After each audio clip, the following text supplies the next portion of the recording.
something very strange has gone on with young women and around the world. They've swung very strongly left, much more than young men.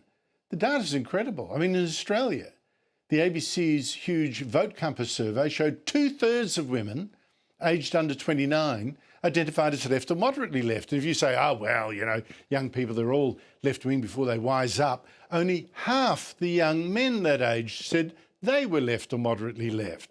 So 2/3 of women, but just half of men. And the weird thing is that the same has happened in the United States, a gap that's got much bigger over the past 5 years, so that young women from 18 to 29 are now much more left-wing than young men. A similar gap as you see here, 23 points. Or you look at Britain or Germany, South Korea, by the way, as well. Again, that growing gap between left-wing young women and more conservative young men. Joining me are Lisa Goddard, former foreign correspondent, founder of Adoni Media, and Sky News regular Joe Hildebrand. Lisa, congratulations on your marriage, by the way. Thank you. Why have young women become so much more likely than young men over the past few years to be left-wing? Andrew, if I had that answer, the Liberal Party would be calling me right now. It's the great problem. They think by putting more women into leadership positions, they're going to solve this swing of young women moving to the left. And I think what you need to do is look at exactly how they've grown up. All of these women have come through in an era of social media. They've come through being told the world is ending, you've got the climate crisis and all the catastrophes. Everything is a crisis. There's this whole sense of victimhood, and they're looking to belong. And so what the left have very cleverly done, I think, is they've taken that anxiety in that age group and weaponised it into ideology. And they've said, you have a home here in the left and the far left. And that's what we've seen happen. And look, the Conservatives really have to try to figure this out because, in 2022, they had their lowest women vote of all time. So if they don't try to work out how do we crack this, how do we work out what is happening in our universities, how do we give these women a real alternative, then I don't know how they get that women vote back. Joe, here's a hospital pass to a bloke being asked to make wild generalisations about women. Why are young women suddenly more likely than young men to be of the left? Look, it is a great question, and as I know, despite my youthful good looks, I'm not in fact a 20-something female. I'm a 49-year-old man. I'm about to turn 50 this year, God help me. But I can mansplain it for you, Andrew. And that's because the nature of what the left is changing. For me, what I see as the sort of gold standard of the left, I don't even like using the word anymore, but of Labor politics was that Hawke-Keating era, which was firmly focused on economic outcomes, on managing the economy well, managing the economy for ordinary people, ordinary working people, deregulating the economy and doing things that the Libs had in fact wanted to do for a long time and had no choice but to support every step of the way. But also, reaching things like the Accord where you would, say, right, we're going to pull back on wage demands, but we're going to provide you with a safety net in terms of health or welfare or education, whatever it may be.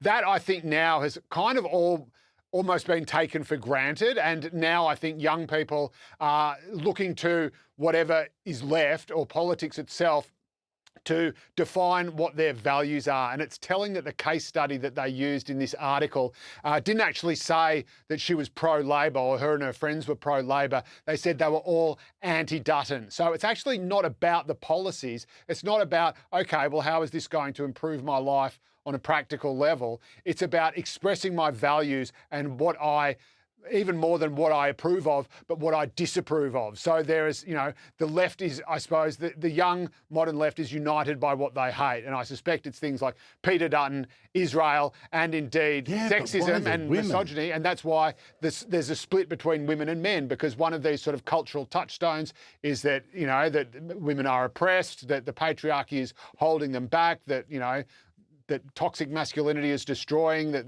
perhaps even that there aren't even two set sexual sexes. So, and men are going, what? Yeah, it's fear. Well, yeah, maybe, I don't know.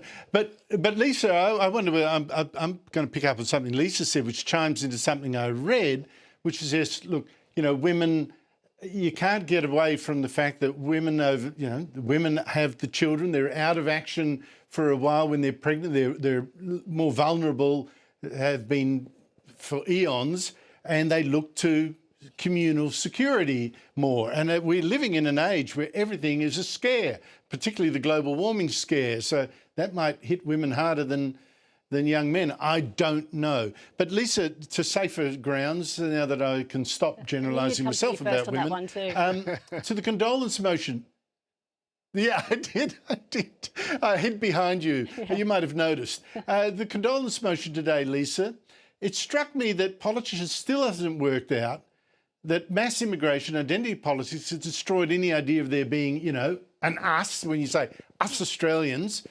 We're in tribes now. Here's the Prime Minister today talking as if we are all as one. Here he is. We make it clear to every Jewish Australian, you are not alone. All Australians stand with you. In fact, all Australians don't agree with what the Prime Minister said. Some extremist Muslims don't. They're not with the Jews. And nor are many on the hard left, Lisa. In fact, one artist, taxpayer-funded, Matt Chun, even wrote this article, "We don't mourn fascists," referring to the Bondi massacre. It seems to me we are confronting the fragmentation of Australia and the way government funds extremists. Look, I think for a very long time we all heard about diversity, inclusion. We all have to have this great mixed Australia. But what we now need to focus on is unity. And I know you were going to raise it coming up, but Australia Day is just around the corner. There has never been a more important time to proudly fly the Australian flag and to actually say we value what this country stands for and our culture and what it is to be Australian. And I had a young person just the other night say to me, if you fly the Australian flag, you're a racist. That's what we're up against. And not far from here, from this studio in Sydney, a woman was overheard in a coffee shop this morning just saying she had friends who were overseas, and can you believe it? They were still talking about that Bondi massacre. Like, they just need to move on. Quote unquote, this was the Jewish marketing machine in full control. And so while you have that in this city and in this country, how do you possibly have a Prime Minister standing up saying we need to have unity, we need to be united? Like, that's what I can't get my head around. The city is Joe, still I'm almost feeling. out of time. I agree. We're almost out of time, Joe, but Australia Day is going to be so important this year.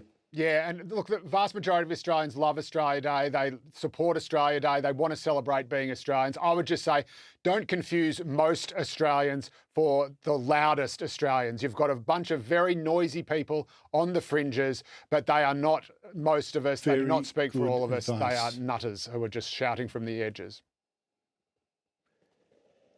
And maybe we just got to get used to the fact that there's always going to be a minority that are against whatever's going, and they don't need to be pandered to. Lisa Goddard, Joe Hildebrand, thank you very much to you both.